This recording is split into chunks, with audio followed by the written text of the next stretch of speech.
যুদ্ধ অপরাধীর নামে বাংলাদেশ জামায়াতে ইসলামীর নেতাদের বিরুদ্ধে অন্যায়ভাবে বিচার করা হচ্ছে। সাথে থাকলে সঙ্গী, পাশে না থাকলে জঙ্গি নাকি? প্রথম গল্প, ওই লন্ডন থেকে একজন মুফতি এসেছে, জানেন নাকি আপনারা? এসে নাকি কি কি কার্ড বিতরণ শুরু করেছে, পেয়েছেন হাতে? কার্ড বিতরণের গল্প শুনে এই আগামী নির্বাচনে ভোট দেওয়া যাবে না।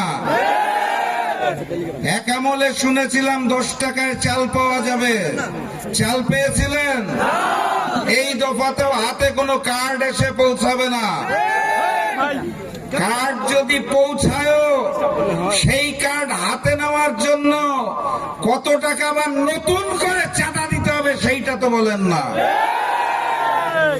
লন্ডন থেকে আসা মুফতি সাহেব নতুন নতুন স্বপ্ন দেখাচ্ছেন আমাদেরকে।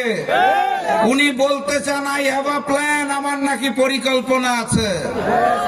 তারপর থেকে দেখি মানুষ হত্যা শুরু হয়ে গেছে।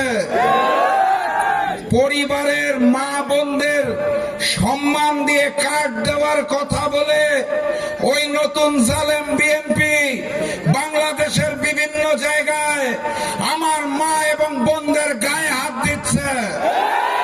কথাবার্তা পরিষ্কার, নতুন বাংলাদেশে আমার মা এবং বোনদের ইজ্জত দিয়ে চিনিমিনি খেলতে দেব না।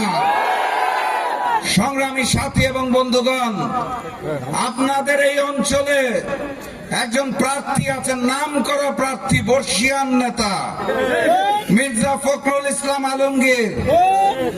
বিএনপি জামাত যখন একসাথে ঐক্যে ছিল, আমার দল জাকপাও ছিল, তখন এই ফখরুল সাহেব অসংখ্যবার তার বক্তব্যে বলেছে যুদ্ধ অপরাধীর নামে বাংলাদেশ জামায়াতে ইসলামীর নেতাদের বিরুদ্ধে অন্যায়ভাবে বিচার করা হচ্ছে। সাথে থাকলে সঙ্গী, পাশে না থাকলে জঙ্গি নাকি? আপনার বয়স হয়েছে, বর্ষিয়ান নেতা, ভুলভাল বকেন, আমরা সেটা বুঝতে পারি। নতুন করে বলছেন জামাত ক্ষমতায় আসলে নাকি বাংলাদেশ আফগানিস্তান হয়ে যাবে, কিছুদিন আগে বলছিলেন পাকিস্তান হয়ে যাবে। এক একবার এক এক কথা বলেন না। জুলাই গণঅভ্যুত্থান পরবর্তী বাংলাদেশের মানুষ এই নতুন বাংলাদেশকে আফগানিস্তান পাকিস্তান চায় না। নতুন বাংলাদেশের মানুষ লন্ডনেও পালিয়ে যেতে চায় না। নতুন বাংলাদেশকে আমরা সোনার বাংলাদেশে রূপান্তর করতে চাই। ফখরুল সাহেবকে বিনয়ের সাথে বলতে চাই, আল্লাহর ওয়াস্তে সংলগ্ন কথাবার্তা বলুন। কার সম্পর্কে বলছেন, কিভাবে বলছেন, বুঝে শুনে বলুন।